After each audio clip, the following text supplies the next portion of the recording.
Bueno, yo sobre este tipo de actos pienso que el protagonismo a quien corresponde es a los conferenciantes, dado que les hemos obligado a prepararse las conferencias y por lo tanto son los que tienen que ocupar el tiempo. Entonces voy a ser muy escueto y lo que voy a intentar explicar es por qué razón en el Departamento de Economía Aplicada y en concreto en la sección de Economía Española y Mundial hemos invitado a Rafael.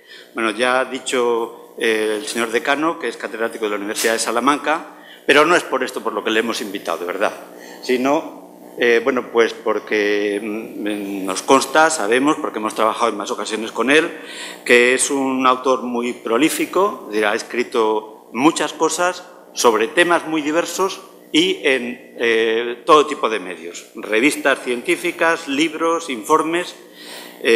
Bueno, la lista llegaría al infinito. Bueno, y entre esos temas en los que él ha trabajado, yo creo que hay tres a los que ha dedicado especialmente su trabajo. Uno es el tema del mercado de trabajo, otro es las cuestiones relativas al estado del bienestar y un tercero es la cuestión de la distribución de la renta. Bueno, pero nos va a hablar de la Unión Europea. Bueno, pues justamente es que esta es la razón fundamental por la que, aparte de sus largos trabajos, pensamos en su momento en invitarle. Y es que, además, otro de sus temas de investigación es precisamente el funcionamiento de la Unión Europea, en lo que cuenta además con uno de los manuales de referencia en esta asignatura. Bueno, pues esto es decir, una persona que ha trabajado mucho, temas, bueno, partes relacionadas, pero también con suficiente diversidad. Y, bueno, se daba que uno de sus temas de trabajo era la Unión Europea y yo creo que aquí además hay un elemento de oportunidad y ya con esto termino. Es decir, al menos desde mi punto de vista, uno de los problemas que tenemos en este momento, a escala europea y a escala mundial, porque somos un agente suficientemente grande, es bueno, que la Unión Europea, al menos desde mi punto de vista, y espero que no me desmienta Rafael, está funcionando de una forma bastante penosa. Entonces, bueno, pues esto es una persona con una muy buena cualificación en este ámbito y, bueno, que le hemos secuestrado y convencido de que viniese. Muchas gracias. Muy bien, muchas gracias al decano, a Ramiro, por la invitación. Que siempre se dice, pero bueno, en este caso siempre se dice, y yo creo que es verdad, que te da la oportunidad o la excusa de repensar, de repasar, de preparar algo que si no, pues no lo haría. Pues yo estaría ahora mismo en mi despacho trabajando en otros temas y en vez de eso, pues he venido aquí y antes de eso he pensado, bueno, ¿qué es lo que se puede contar sobre, me dijo Óscar Carpintero cuando se puso en contacto conmigo, algo sobre la situación sobre la Unión Europea, 40 años, también se están celebrando la entrada, ahora mismo la entrada de España hace 30, ¿no? La entrada de España en la Unión Europea.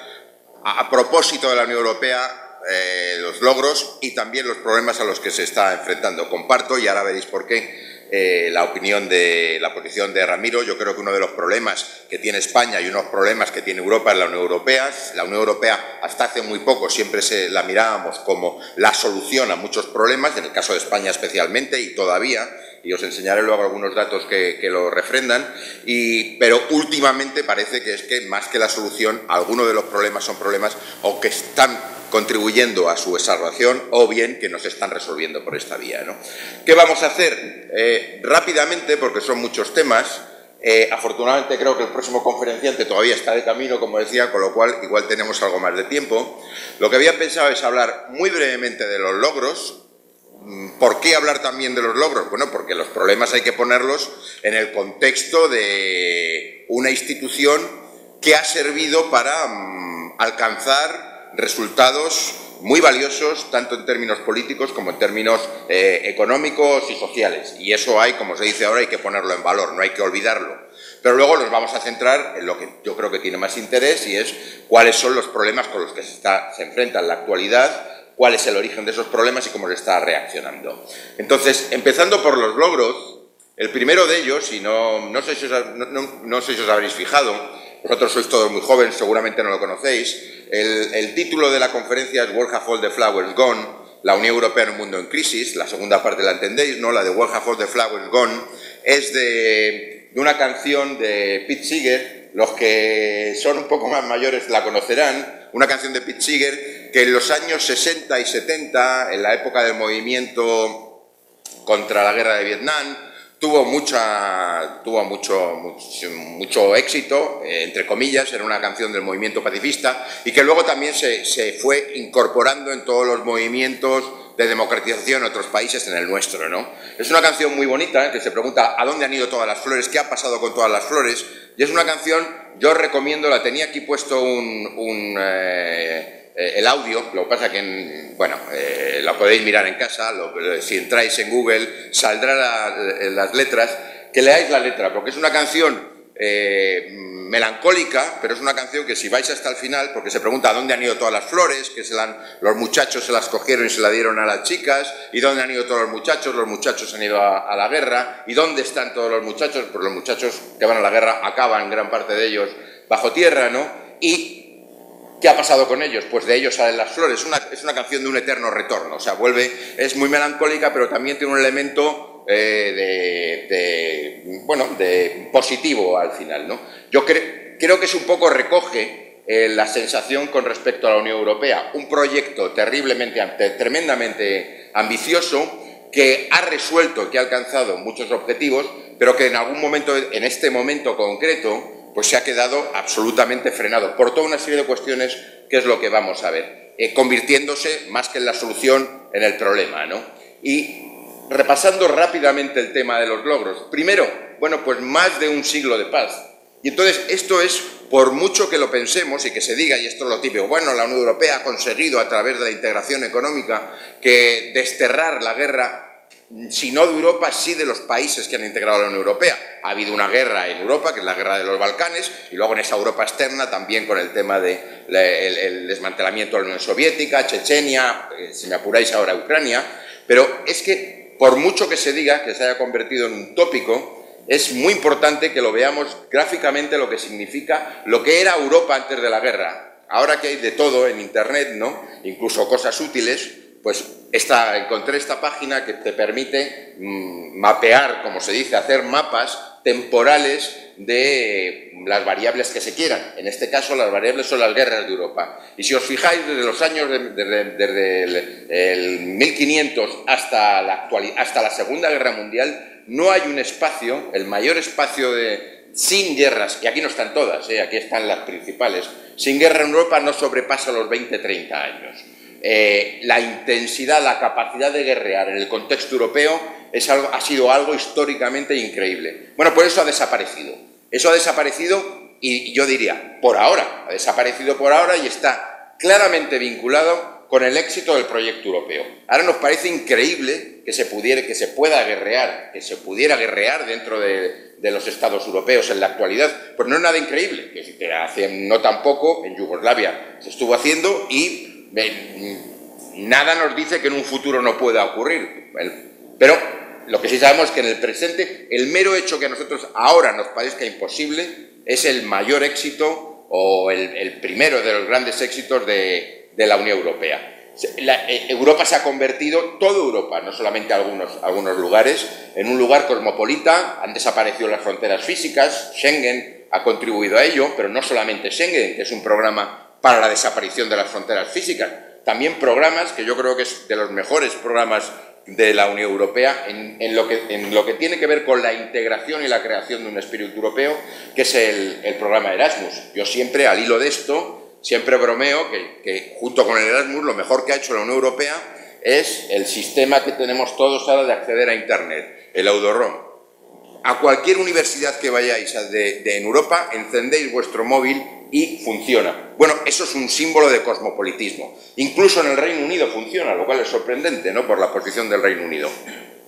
Ha habido un aumento terrible de los intercambios comerciales, se ha convertido en la región más abierta del mundo, que aporta una parte mayoritaria del comercio mundial. Pues aquí tenéis, no os voy a cansar con los gráficos, pero aquí tenéis las tasas de apertura, como sabéis, la suma de exportaciones e importaciones con respecto al PIB, pues alcanzan el 100% de la producción de los países de los 15 países de la Unión Europea, muy por encima de cualquier otro, de Estados Unidos o de China, de cualquier otra área comercial del mundo. Y eso también ha sido un logro vinculado a la Unión Europea. Ha generado crecimiento económico, obviamente, no solamente el crecimiento económico, ha sido un espacio de crecimiento. Aquí, para representarlo, siempre se compara Estados Unidos y Europa a la hora de hablar del crecimiento económico. Bueno, si os fijáis aquí, en los años fuertes de crecimiento económico, desde la Segunda Guerra Mundial en adelante, lo que tenemos son trayectorias muy parecidas. El rojo es Estados Unidos, el azul es Europa, tenemos trayectorias muy parecidas, trayectorias exponenciales de crecimiento. Si nos miramos en tasas de crecimiento, pues incluso en la época postdorada de los años, la época dorada de los 50 a los 70, pues tenemos un 4,8 en Europa, por encima de Estados Unidos, que es un 2,3, que siempre es el reflejo, el otro modelo de capitalismo con el que se mide la Unión Europea. Pero incluso en épocas posteriores, en las épocas fallidas del crecimiento, en las épocas que siempre se dice, bueno, es que Europa está fracasando en la generación de crecimiento económico, bueno, tenemos tasas de crecimiento que son muy comparables con las de Estados Unidos, 1,7, 1,6, en términos de distancia, se mantiene la distancia con Estados Unidos con un crecimiento mucho mayor.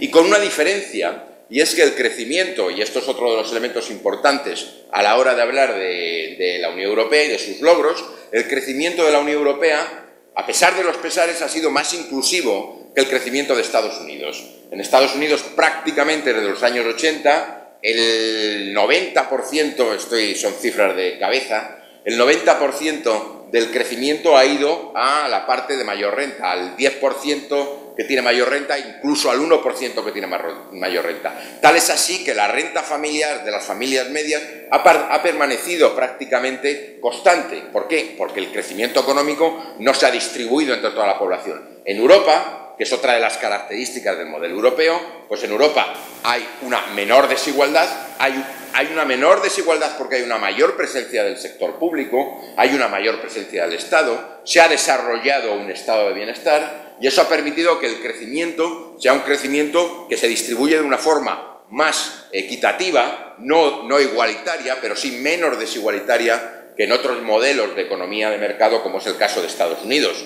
Entonces, esas son otras dos características, las características de un modelo de mercado, lo que se llama el modelo social europeo, más inclusivo, con un fuerte gasto social en educación, en salud, en protección social, que para el conjunto de la Unión Europea pues alcanza en la media del 2005-2009 el 30% del PIB. Hablando solamente de gasto público, un tercio de todo lo que se está produciendo se está utilizando a través del sector público para cubrir salud, educación, desempleo, pensiones y pensiones de incapacidad. Bueno, estamos hablando de un tercio de la producción. Bueno, eso es un elemento claro, distintivo de lo que llaman modelo social europeo, que ahora se va a convertir, lo veremos más adelante, volveremos sobre ello, en uno de los problemas, ¿no? Y este modelo social europeo va acompañado, como os decía, de una menor desigualdad.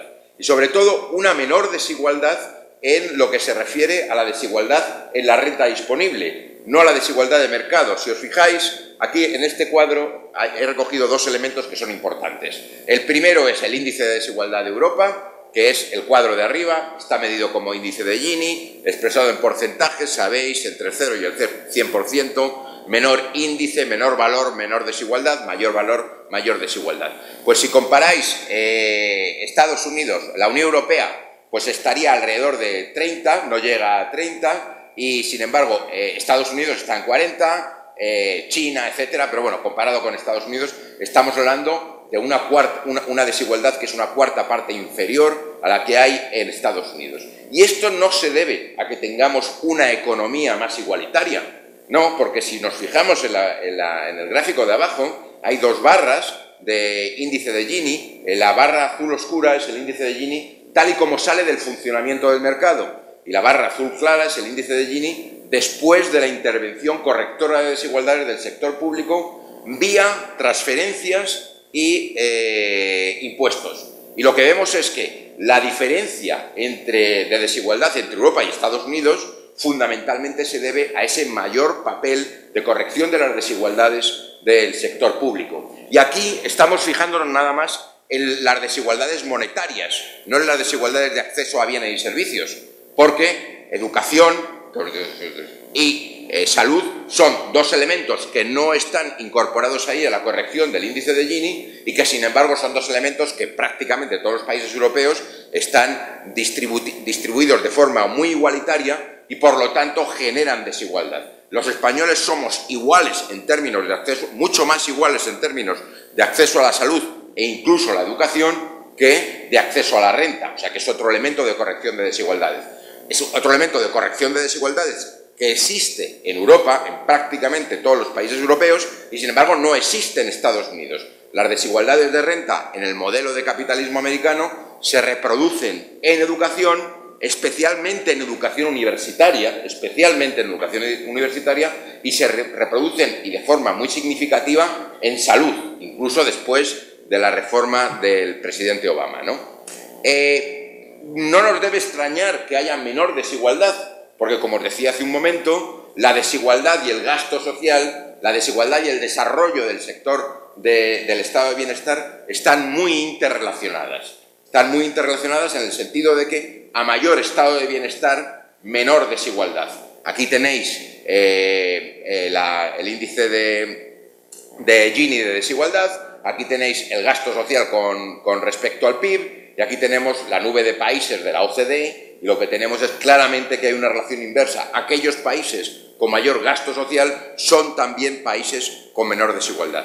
Y esto, mantenerlo en la cabeza, ahora que se ha puesto de moda en todas las instituciones internacionales como la OCDE, el Fondo Monetario Internacional, incluso en el foro de Davos, ¿no? La epítome del capitalismo, se ha empezado a pensar y a preocuparse, se han empezado a preocupar por la desigualdad, en la medida que la desigualdad podría poner palos en las ruedas del proceso de crecimiento económico. Podía ser un elemento que dificultara el crecimiento económico, además de los efectos negativos que tiene sobre el bienestar de la población. Bueno, pues estos son los elementos, los logros, algunos de los logros. Un crecimiento económico en una situación de paz, cosmopolitismo, reforzamiento del estado de bienestar por el papel de apoyo del modelo social europeo, menor desigualdad, aunque esa desigualdad sea creciente. Tal es así que Paul Krugman, al que todos conoceréis, Nobel de Economía, magnífico macroeconomista, decía en una de sus piezas para el New York Times, decía: los europeos nos han enseñado que la paz y la unidad se pueden alcanzar en una región con una historia de violencia. Y en este proceso han creado quizás las sociedades más decentes de la historia de la humanidad, combinando democracia y derechos humanos con un nivel de seguridad económica individual que América no se acerca ni con mucho, con respecto al cual América no se acerca ni con mucho, está a muchísima distancia. Bueno, y estos son logros que no se pueden olvidar, ¿no? Que hay que tener en cuenta. Ahora bien, ¿qué ha pasado? Pues ha pasado lo que veis ahí en la presentación. Fijaros, estos son simplemente algunos de los libros que se han publicado recientemente sobre Europa, ¿no? El fin del euro y un futuro incómodo para la Unión Europea, la tragedia de la Unión Europea, la crisis del euro y su futuro. ¿Es la crisis de la migración el final de la Unión Europea como la conocemos? La salida de la Unión Europea del Reino Unido podría significar el final para los dos, ¿no? Después de la caída, el fin del sueño europeo, ¿qué pasa que está mal con la Unión Europea y cómo arreglarlo? La unión infeliz. Bueno, y podríamos seguir, decía George Soros, uno de los grandes magnates financieros, en una entrevista reciente, en febrero, decía: la Unión Europea está al borde del colapso, ¿no? Bueno, ¿qué ha pasado? ¿Por qué de pronto algo con sus problemas, pero que estaba funcionando bien y era exitoso? ¿Por qué se está cuestionando por qué ha llegado a esa situación y se publican todos estos libros, ¿no? Esto es algo que no solamente está presente en las publicaciones académicas o en los libros más o menos bestsellers, sino que también ha calado a la población. El Eurobarómetro, que es una encuesta periódica que hace la Unión Europea desde los años 70, preguntando muchas cosas, entre ellas el nivel de apoyo que tiene la Unión Europea por parte de los ciudadanos, el porcentaje de ciudadanos que consideran que la Unión Europea es globalmente positiva o negativo. Ahí tenéis los datos, la reconstrucción de la serie desde 1981, y lo que tenemos es una caída muy clara de aquellos que piensan que es positivo. Ha pasado desde del 70% a finales de la década de los 80, cuando estaba empezando a construir la Unión Monetaria, pues hasta el 30%, menos de la mitad ahora, ¿no? Mientras que lo que piensa que el efecto es totalmente negativo ha aumentado. Por países, estos son datos también muy recientes, aquí lo que tenemos es rojo, aquellos que piensan que las desventajas de la Unión Europea superan a las ventajas. El siguiente tono de rojo más claro es aquellos que piensan que, bueno, más o menos se compensan, ni para ti ni para mí, ni ventajas ni desventajas, y el gris, aquellos que consideran que las ventajas son más que las desventajas. Bueno, pues fijaros que hay muy pocos países, de hecho España, que sigue siendo todavía un país muy pro-optimista, estas son las psicofonías del aula, ¿no?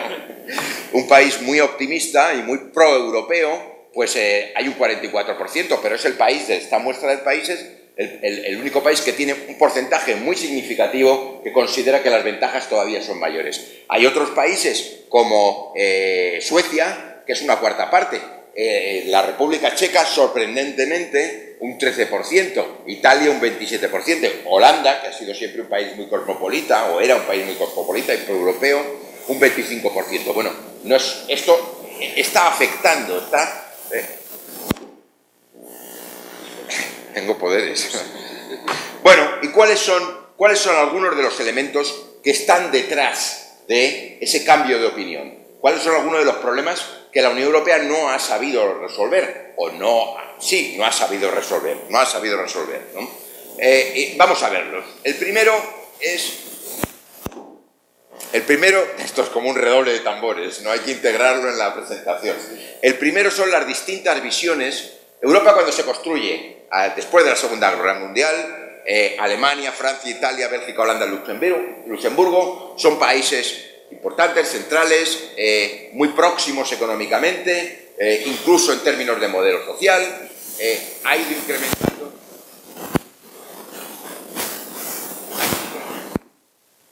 Vamos a quitar cosas, sí.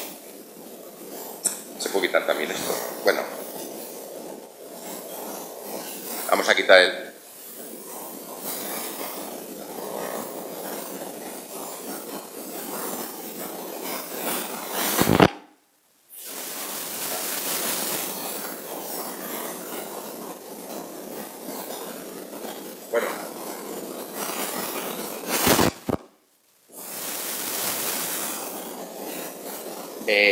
Bueno, pues yo sigo como si inasequible al desaliento, ¿no? Bien, distintas visiones de la Unión. Es que hemos llegado a los problemas, es normal, o sea, distintas visiones.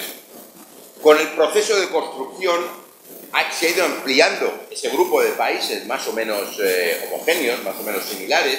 Se podría decir, bueno, Italia no lo es, pero Italia tiene dos partes, la parte de Roma para arriba, pues sí, está muy integrada con la Unión Europea.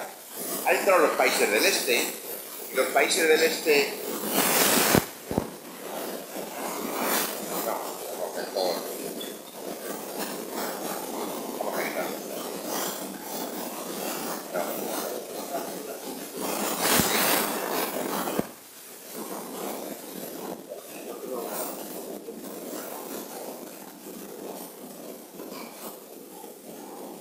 A ver, decía, fundamentalmente, uno de los elementos, los países del este. La entrada de los países del este, que fue una entrada que fundamentalmente vinculada también a presiones de algunos países de la Unión Europea, ha supuesto un cambio radical en la Unión Europea, primero en términos de gobernanza, se pasa de 15 países a 28, segundo en términos de la diversidad de los países y sobre todo y principalmente en términos de la idea que tenían los países de lo que es la Unión Europea. Resulta que los países, y en términos de la idea que tenían los países de el tipo de lo que es una buena sociedad, el tipo de sociedad que se quiere construir.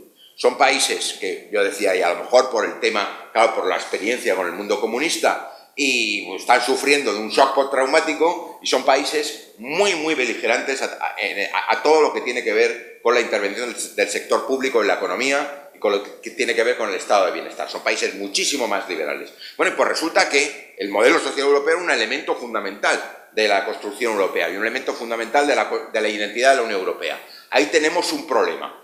Todo va a ser muy difícil a partir de ahora, no solamente por cuestiones de gobernanza, sino también por cuestiones de la idea que se tienen en unas y otras zonas de Europa de lo que se quiere hacer con la Unión Europea.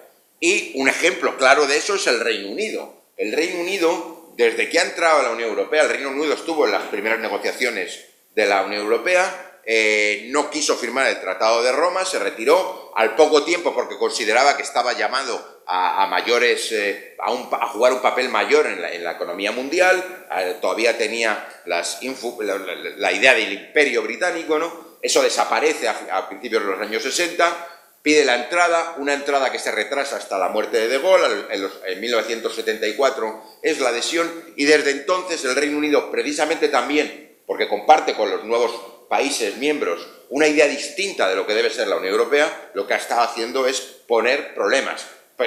Un primer problema, que no voy a entrar en los detalles, bueno, el Reino Unido ha conseguido, en la época de Margaret Thatcher, el ser el primer país al que la Unión Europea le devuelva el dinero, parte del dinero con el que contribuye, lo que se llama el cheque británico. Entonces, parte de la financiación de la Unión Europea se hace de acuerdo con una serie de criterios, que lo habrán contado en clase y si no os lo contarán.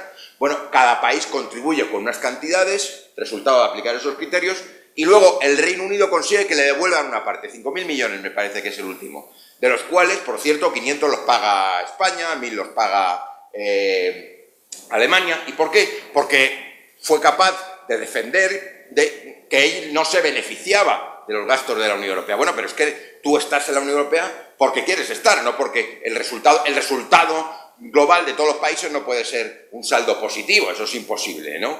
Pero no solamente eso, el Reino Unido está fuera de Schengen, como sabréis cualquiera de vosotros que tengáis que ir al Reino Unido, o cualquier extranjero que esté residiendo legalmente en la Unión Europea con un visado, puede irse a París, pero si quiere irse a Londres tiene que ir a Madrid, que le hagan un visado y pasar por todo tipo de inconvenientes. Bueno, pues es un elemento más de distanciamiento. Y ahora, por supuesto, el referéndum de mantenimiento del Reino Unido en la Unión Europea y el último Consejo Europeo que ha habido, lo que ha conseguido son tonterías, en principio, entre comillas, tonterías. Algunas de estas cosas son mínimas. Algunas de las cosas que quiere aplicar es que los extranjeros que tengan sus hijos viviendo en los países de origen, la ayuda por hijos del estado de bienestar británico se ajuste teniendo en cuenta el nivel de precios del país de origen. Dice, bueno, eso afecta a 20.000, según los datos que he leído yo, a 20.000 personas, a 20.000 familias. Eso no va a ningún sitio, pero ya supone un tratamiento diferencial. Lo que ha conseguido es un tratamiento diferencial, ha conseguido quitar un tipo de beneficios beneficios a trabajadores con salarios bajos que complementan el salario que le pagan. Pues ha conseguido el permiso de poder aplicar ese tipo de beneficios discriminatoriamente a trabajadores británicos y trabajadores europeos por un determinado número de años, ¿no? ¿Y eso qué significa? Se rompe el principio de igualdad de trato, que es un principio básico de la Unión Europea y que está funcionando en todos los lados.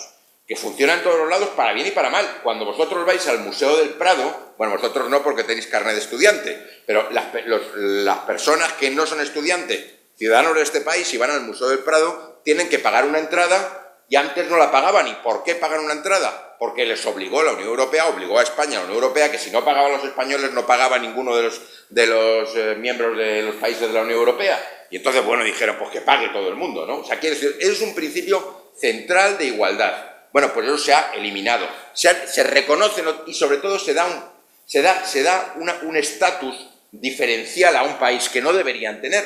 que no debería tener, ¿no? Yo creo que eso ha sido un enorme error, ¿no? Se reconoce que el Reino Unido no va a apoyar mayor integración, etcétera. O sea que, y este es un primer problema. Primer problema de las distintas visiones, que son distintas visiones que dificultan el buen funcionamiento de la Unión Europea, porque si los objetivos si no se comparten los objetivos, es muy difícil ponerse de acuerdo en los medios, ¿no? Yo creo personalmente que lo mejor sería que el Reino Unido abandonara la Unión Europea, porque si no, el proyecto europeo se va a ver mediatizado por los intereses del Reino Unido. Y afortunadamente no soy yo el único que lo piensa. Paul de Groot, que es el experto mayor en temas de Unión Monetaria Europea y que ahora está trabajando, es un belga, está trabajando en la London School of Economics, está en la capital del imperio. El otro día escribía en un blog, en Social Europe, planteaba la misma idea. Mejor que se vayan para que se pueda realmente recuperar la esencia del proyecto europeo de un proceso de mayor integración. Primer problema. Fijaros, no me voy a detener en ello. Podríamos decir, no, pero es que el Reino Unido se ha visto forzado, porque tiene una cantidad enorme de inmigrantes, y se ha visto forzado a poner esos mecanismos de protección, porque si no, no iba a poder mantener su protección social. Mentira cochina, por decirlo de una forma elegante, ¿no? En el Reino Unido, si nos fijamos, nacidos en el extranjero, hay un 12,8% de la población. Extranjeros solamente un 10%, pero nacidos en el extranjero, porque ha habido un proceso de nacionalización, perdón, en el Reino Unido hay un 12,5%, en España hay un 12,8%. Bueno, pues, o sea, quiero decirte, no estamos hablando de un país que se vea invadido, tiene una densidad de inmigración exactamente igual que la que tenemos nosotros, aunque los orígenes sean distintos. En segundo lugar, otro problema que tiene, y esto es un problema interno de la Unión Europea, es lo que yo llamo conflicto bipolar. Conflicto bipolar, que significa que hay dos personalidades en la Unión Europea. Hay un Dr. Jekyll y un Mr. Hyde. ¿Y cuál es lo que antes se llamaba una esquizofrenia, ¿no? ¿Y cuál es el conflicto bipolar? Por un lado, la Unión Europea defiende, apoya, habla continuamente del modelo social europeo. Hay que defender el modelo social europeo, un elemento central. Y eso lo hace la Dirección General de Empleo, Asuntos Sociales y me parece que tiene algún otro apellido, me parece que es Diálogo Social, ¿no? Pero, sin embargo, cuando te vas a los documentos y cuando ves las resoluciones del Consejo de Ministros de Economía y Finanza, que tiene mucho más poder dentro de la Unión, y de hecho el poder se refleja en que hay un acrónimo, que es el ECOFIN, o el ECFIN en inglés, que se refiere a este Consejo, y sin embargo el Consejo de Ministros de Trabajo y Política Social no tiene ningún acrónimo, está mucho menos presente, o sea, no aparece en la televisión cuando se reúnen. Bueno, en el ECFIN y todo el semestre europeo y toda la política de empleo y toda la política de ajuste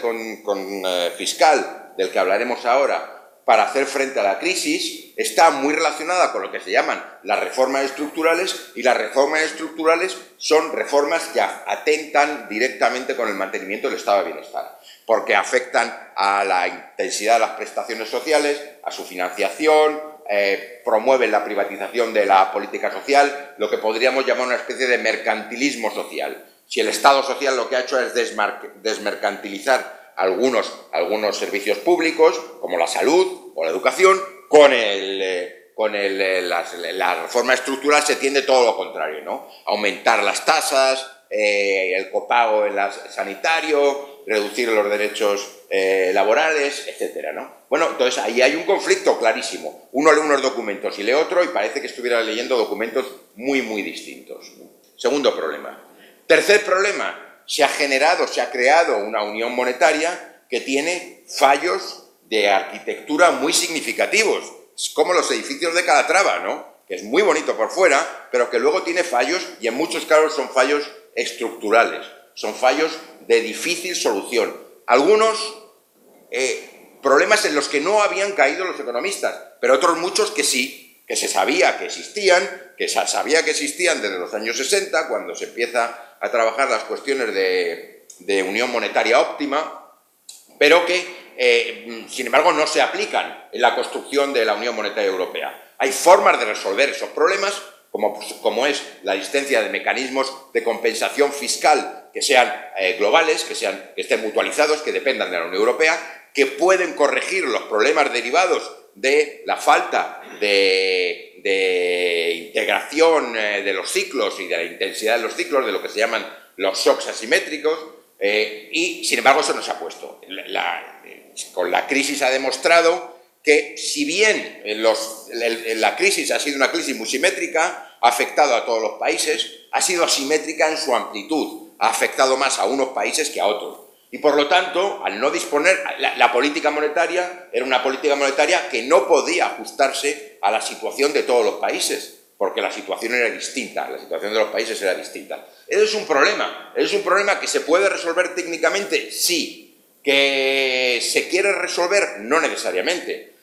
Otro problema en el que no se había caído es que de pronto se crea un banco central sin una de las principales funciones de los bancos centrales, que es, como habéis estudiado, la de ser prestamista de última instancia. Bueno, pues eso no lo es el Banco Central Europeo porque lo tiene prohibido. Y eso es lo que está detrás de la crisis de la deuda. El Reino Unido, con resultados en términos de equilibrios macroeconómicos similares a los de España, en los años de la crisis, quitando el tema de desempleo, no ha tenido una crisis de la deuda. ¿Por qué? Porque tiene un Banco de Inglaterra que respalda libra por libra la deuda emitida en libras esterlinas. Y sin embargo eso no es verdad para el caso de España, porque el Banco Central Europeo no respalda la deuda contraída por los particulares o el sector público en euros. Y de ahí sale la crisis de la deuda. Y luego, falta de mecanismos de mutualización. ¿Qué se hace cuando se alcanzan unos niveles tan grandes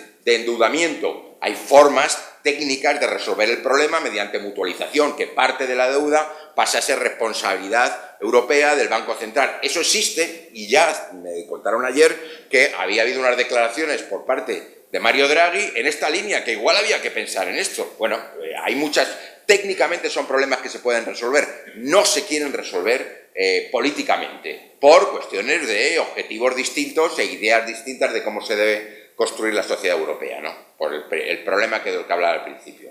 Bueno, no solamente la unión monetaria ha sido fallida, sino que la política económica, que a través de los mecanismos de coordinación de política económica, entre ellos los que se han creado como el semestre europeo, se ha dictado desde la Unión Europea, desde la Comisión Europea, especialmente en aquellos países que han tenido que solicitar ayuda y que tienen memorándums de entendimiento, incluyendo a España, aunque la ayuda sea nada más una ayuda para el tema financiero de la resolución de la crisis bancaria. Bueno, la política que se ha aplicado es una política errónea. Por eso, en este caso, Más Europa ha sido peor que Menos Europa. ¿Por qué? Porque Más Europa el resultado de Más Europa dependerá de las líneas de política que se apliquen. Si las líneas europeas, las directrices europeas son erróneas desde un punto de vista económico, el resultado va a ser peor que Menos Europa. ¿Y aquí cuáles han sido los problemas? Han sido unos problemas de retraso de la acción compensadora del Banco Central Europeo. El Banco Central Europeo tarda lo que no está escrito en actuar en contra de la crisis. ¿Por qué? Porque probablemente tuviera una visión mucho más amable del buen funcionamiento, del funcionamiento eficiente de los sistemas financieros europeos. El Banco Central americano, la Reserva Federal, entra antes y entra con mucha mayor intensidad y entra con todas las armas y municiones que puede aplicar. También lo hace, se hace desde el presupuesto público, pero la política monetaria es mucho más agresiva. Mario Draghi tarda hasta, ¿cuánto fue? El 2011, ¿no?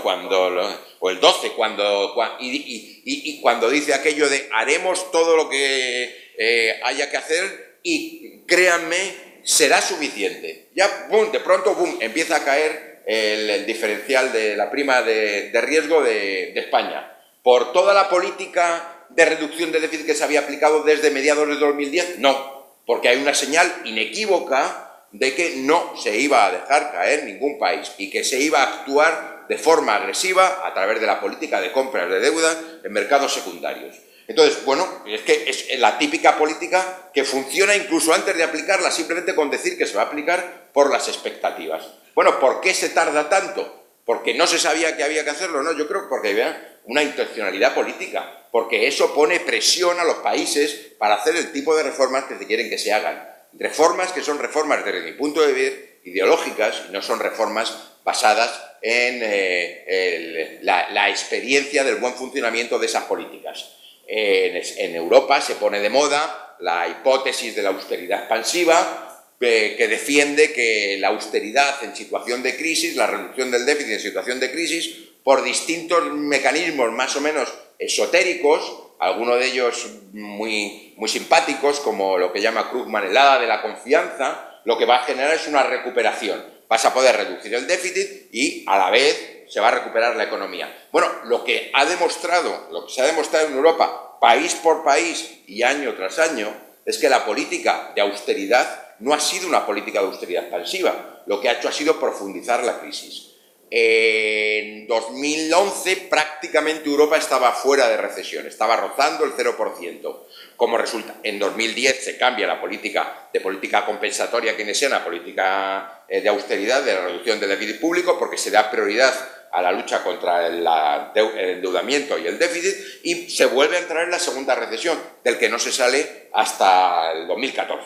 Bueno, eso es el resultado de la austeridad. Ahora todo el mundo, incluso, bueno, todo el mundo menos la Comisión Europea, porque doctores tiene la Iglesia, ¿no?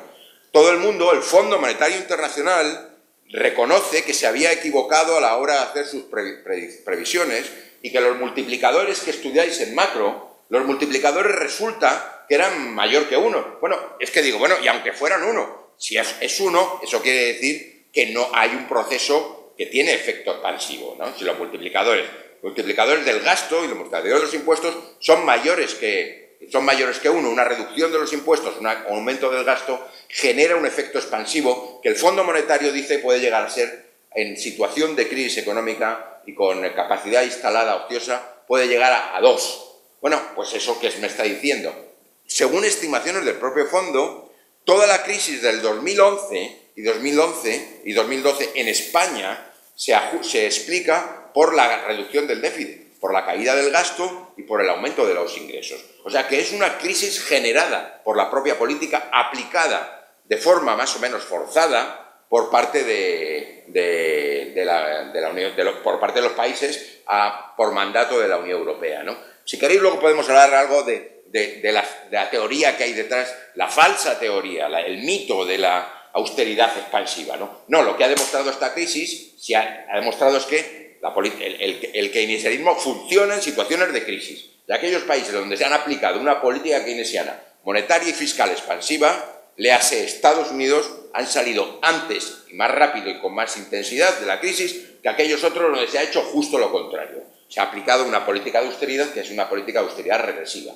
Y en este país ha habido que esperar a que caiga el precio del petróleo, a que intervenga el Banco Central Europeo y caiga la crisis y desaparezca la crisis de la deuda, a que como consecuencia de la intervención del Banco Central Europeo se devalúe el euro y a que se relajen, porque ha habido elecciones, los criterios, la política de reducción del déficit para que haya una recuperación. Y bueno, pues si eso no es ejemplo de cómo funciona, de que el keynesianismo ha funcionado, pues que venga alguien y me lo diga, ¿no? El resultado, y esto es un resultado achacable y que está en los libros de la Unión Europea, donde dice uno de los riesgos de la Unión Monetaria Europea, escritos antes de la crisis, es que cuando hay una crisis, la ausencia de políticas para contrarrestar nacionalmente esas crisis genere una intensificación de la misma y un aumento del dolor, del daño económico asociado a la crisis. Bueno, pues eso es lo que ha ocurrido. Lástima que para una vez que se acierte en esto, ¿no? En economía.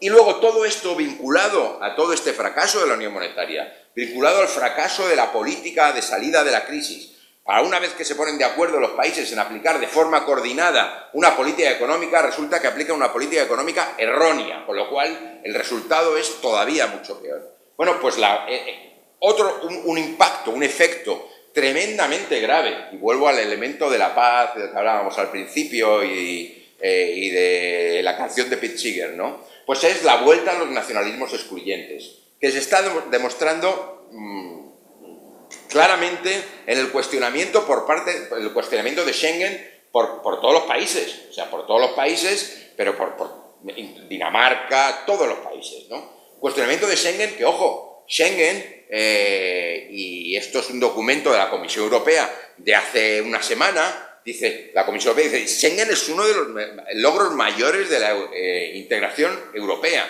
La creación de una área interna sin fronteras, donde las personas y los bienes puedan circular libremente, ha traído beneficios muy importantes a los ciudadanos y a las empresas, ¿no? Schengen es uno de los elementos centrales a través de los cuales los ciudadanos europeos ejercitan su libertad.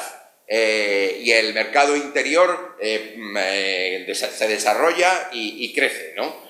La eliminación de Schengen tiene unos costes estimados por la Unión Europea entre el 0,04% del PIB y el 0,13% del PIB. Eso es más, el 0,13% del PIB, que es muchísimo más, y mañana creo que vais a hablar del TIP, ¿no?, del tratado, es mucho más de lo que los defensores del TIP, bueno, excluyendo el lobby de las empresas españolas, ¿no?, que dicen que después del TIP vamos a ser todos más altos y más guapos y tener mucho más éxito en nuestras actividades empresariales, ¿no? Pero mucho más de lo que los propios defensores del PIB dicen que va a tener el efecto más optimista sobre el PIB europeo. O sea, que estamos hablando de algo que no solamente es central a la idea de Europa, una Europa unida, cosmopolita, sino que encima tiene efectos económicos muy significativos. Bueno, cuestionamiento de Schengen, y eso es resultado de la vuelta a esos nacionalismos excluyentes. Cuestionamiento del principio de igualdad entre todos los ciudadanos de la Unión Europea, que hemos estado viendo en el caso del Reino Unido, y que, creedme, el Reino Unido va a ser el primero.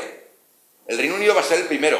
Cuando se permite que haya excepciones, luego la gente quiere más excepciones. Después de la excepción a aplicar la paridad de poder adquisitivo a las ayudas por los hijos, lo que va a venir, y eso es mucho más grave, dentro de 10 o 15 años, cuando se jubilen todos los trabajadores europeos que están contribuyendo al sistema de pensiones británicos, es que cuando vuelvan a su casa van a decir que no, que las pensiones también se les aplique eso.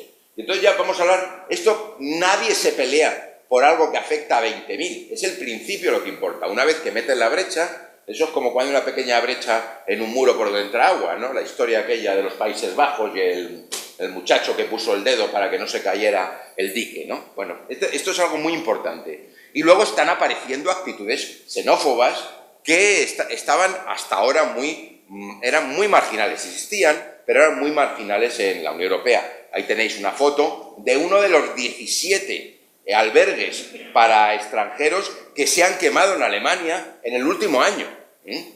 Y con el tema de la crisis de los refugiados. Claro, y los que tendrían que estar hablando de la crisis de los refugiados sirios no son los países europeos. Ahí tenéis los datos de la distribución de refugiados, de todos los refugiados, en la Unión Europea y en 4 países de Oriente Medio. El 77% de todos los refugiados, según la ACNUR, que hay en este grupo de países, en todos los países que están ahí, están en Turquía, Líbano, Jordán e Irak.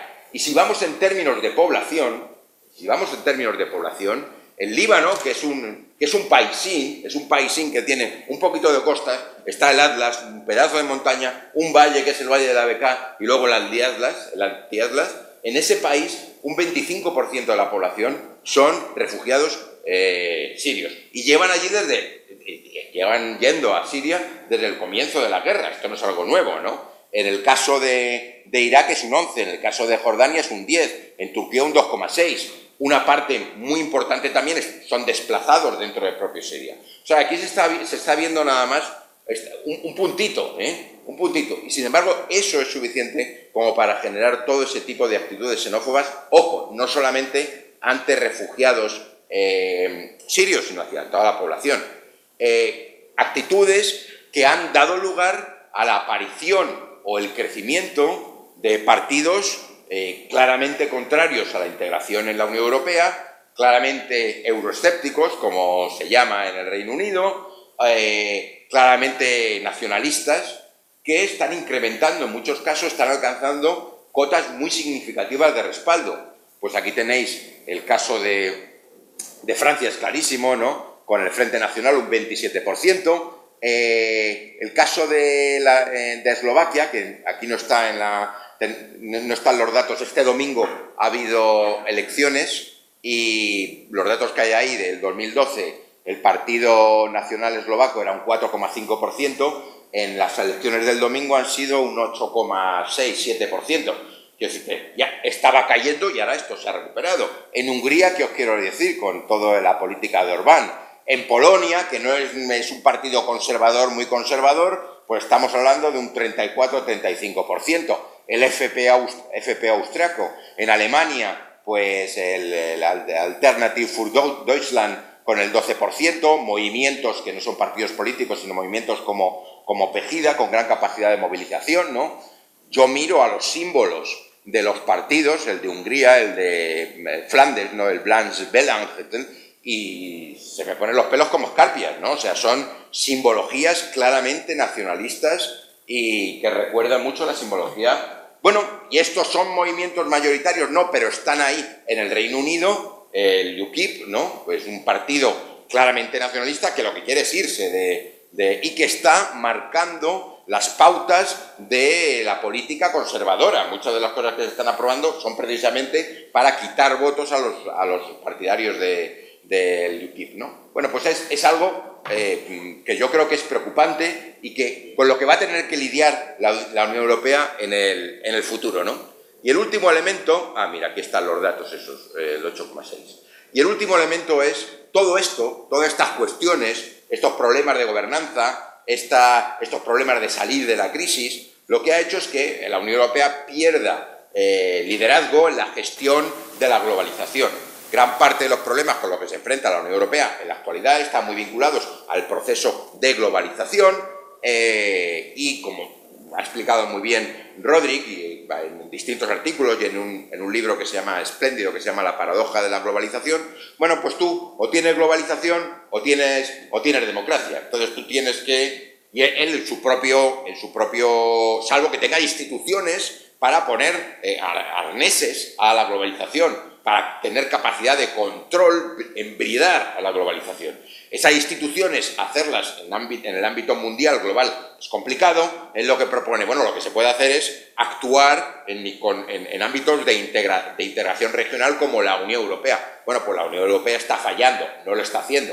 Entre otras partes, porque claro, los partidarios del libre mercado a ultranza, pues no ven ningún problema que la globalización entre en todos los dominios de la humanidad, de las personas. ¿Por qué? Porque la globalización es precisamente el triunfo del mercado en todos los ámbitos, ¿no? El abrir las puertas al funcionamiento del mercado, tal y como se está gestionando, ¿no? ¿La respuesta europea cuál ha sido? No ha sido intentar incorporar a la globalización algunos de los elementos consustanciales de lo que era el ethos, ¿no? La razón de ser de Europa, sino todo lo contrario, poco más de lo mismo. Y el ejemplo lo tenemos en el TIP, del que os van a hablar mañana, y con lo cual me exime a mí de entrar en más detalles. Bueno, pues estos son algunos de los elementos, que están detrás del fracaso europeo actual en continuar, en llevar más allá los logros de los que había sido capaz, que había protagonizado, pues hasta la década de los 90, digamos, ¿no? Lo dejo aquí, si hay alguna pregunta ahora, pues yo encantado.